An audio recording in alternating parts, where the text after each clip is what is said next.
Bom dia, hoje é dia 8 de julho, né? Essa manhã fria, chuvosa, e tem uma ameaça de novo, tempestade de vento, mas talvez que não seja igual àquela. Mas hoje eu quero tocar num assunto que desta manhã, é que quando a gente se confronta com as realidades que o mundo está vivendo, de tanta omissão, de tanta desonestidade, de tanto roubo, fraude, violência, a gente fica mais fácil da gente identificar isso quando a gente se aproxima de Deus, de compreender essa realidade. Então aqui do Evangelho de Mateus, hoje, então Jesus vem nos dizer assim, que Jesus vem instalar um reino aqui na terra e confirma esses 12 apóstolos que ele escolheu como a concretização da promessa feita anterior, que é das 12 tribos de Israel. Jesus reuniu os seus 12 discípulos, conferiu-lhe o poder de expulsar os espíritos imundos e de curar todo o mal e toda enfermidade, doenças físicas. Eis os nomes dos 12 apóstolos. Primeiro Simão, chamado Pedro, depois André, seu irmão, Tiago, filho de Zebedeu, João, seu irmão, Filipe, o Bartolomeu, Tomé e Mateus, o publicano, Tiago, filho de Alfeu e Tadeu, Simão, o cananeu e Judas Iscariote, que foi o traidor.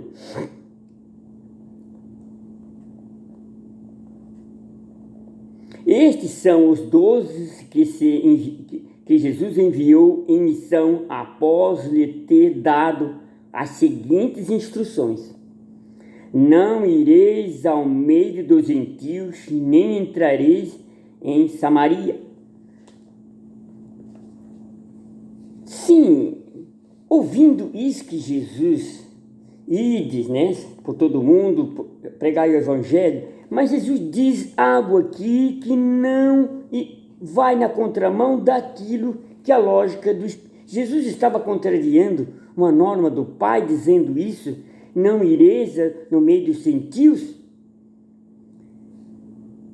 nem entrareis na Samaria. Nós sabemos que esses povos sempre colocaram obstáculo para que Jesus implantasse essa doutrina, principalmente aquela história do samaritano, que Jesus teve que dar uma volta imensa para ir para Israel, quando pediu autorização para passar dentro da cidade samaritana, os samaritanos não deixaram. Os gentios ainda não tinha chegado o momento dessas pessoas receberem, porque como a ferida estava muito aberta, ainda tinha muito ódio, o mestre não queria que os seus seguidores sofressem de imediato as mesmas consequências que ele sofreu. Quer dizer, evitando ir na casa do samaritano, evitando falar para o gentio, um povo que ainda não estava preparado para receber a doutrina, Jesus estava dizendo que para que eles evitassem naquele momento ir, mas que isso não seria definitivo, essa proibição de Jesus, não deixando os apóstolos ir nesses locais. Mais ou menos assim, talvez não tenha uma formação teológica total para falar. Vocês sabem que eu muitas vezes faço as minhas reflexões mais teológicas, mais artesanal. As pessoas percebem que o seu Pedro não tem muita formação acadêmica, não tem uma formação dessas palavras que fluem com bastante precisão, com bastante, como tanto sacerdote que temos aí, que falam, não é falar bonito, é falar as coisas corretas, né? Então, essa primeira reflexão minha seria nesse sentido, né? Jesus não estava fazendo uma proibição naquele momento, porque Jesus disse: ide antes as ovelhas que se perderam da casa de Israel. Agora sim, esse povo que estava com medo, acuado, triste, porque Deus tinha feito a promessa e o mestre tinha morrido, queria que os apóstolos agora, no lugar de Jesus, reconfirmasse, porque agora já tinha 12, né? 12 eram 11 a mais do que Jesus. Não estou dizendo que uma andorinha sozinha não faz verão, que Jesus nunca estava sozinho, que era o Pai, o Filho e o Espírito Santo, como a gente dizia antigamente. Então aqui os apóstolos, agora sim, Jesus manda que eles vão às ovelhas perdidas da casa de Israel, que é o povo então que Jesus tinha vindo, que ele não tinha aceitado. Mas não foi todo mundo que não aceitou, né? Nós sabíamos que essa proibição naquele tempo dos 3 poderes políticos, né? Fariseus, saduceus, sacerdotes, que eram os maiores ferrenhos, né? Os maiores opositores de Jesus naquela época, que nós temos hoje também essas coisas no mundo. Quer dizer, foi o maior pedra no sapato de Jesus, que a gente tem uma história a dizer, porque Jesus não usava sapato, foi o poder político interferindo na vida de Jesus e da sua religião naquele tempo. E hoje, no mundo moderno, agora atualmente, essa praga voltou novamente, interferindo na religião, os meios políticos, grupos religiosos, né? Grupos rivais, fazendo essa mesma oposição ao Evangelho, à pregação da doutrina de Jesus Cristo. Então, essa palavra dita por Jesus Cristo, não ireis aos gentios, era porque naquele momento o risco ainda era iminente de que ele sofresse. Então, se ele sofresse as consequências quando mestre, porque sempre Jesus andava, um só era mais difícil de ser detectado, né? Ser escondido. Jesus sempre andava mais assim, na surdina, né? Em caso à parte. Mas agora 12 seria mais fácil de ser encontrado. Como isso foi? Então, mas quem depois nos anos... Jesus estava dizendo isso logo depois da sua morte, nos anos 30. Quer dizer, veja que depois de 15, 20 anos, o Paulo foi, Paulo foi receber a missão do Espírito Santo. Agora sim, Paulo. Agora as coisas, a poeira já baixou, você é outra personalidade, outro ser, com outro conhecimento acadêmico, com outro conhecimento de outra doutrina. Paulo era um homem instrutor muito grande, porque tinha aprendido esse ofício com o sacerdote Gamaliel, como uma elite de força, de imposição, né? Como depois a gente via que isso foi copiado pelo exército romano. Os judeus criaram uma elite também não igual, mas eram sim muitos ferrenhos. Por onde andares, anunciai que o reino do céu está próximo. Então, para explicar um pouquinho que essa proibição de Jesus naquele momento não era adequado, não era oportuno que eles fossem aos gentios e samaritanos. Esses dois, o samaritano era uma rixa já muito antiga, por isso aquela história do poço de Jacó, da samaritana.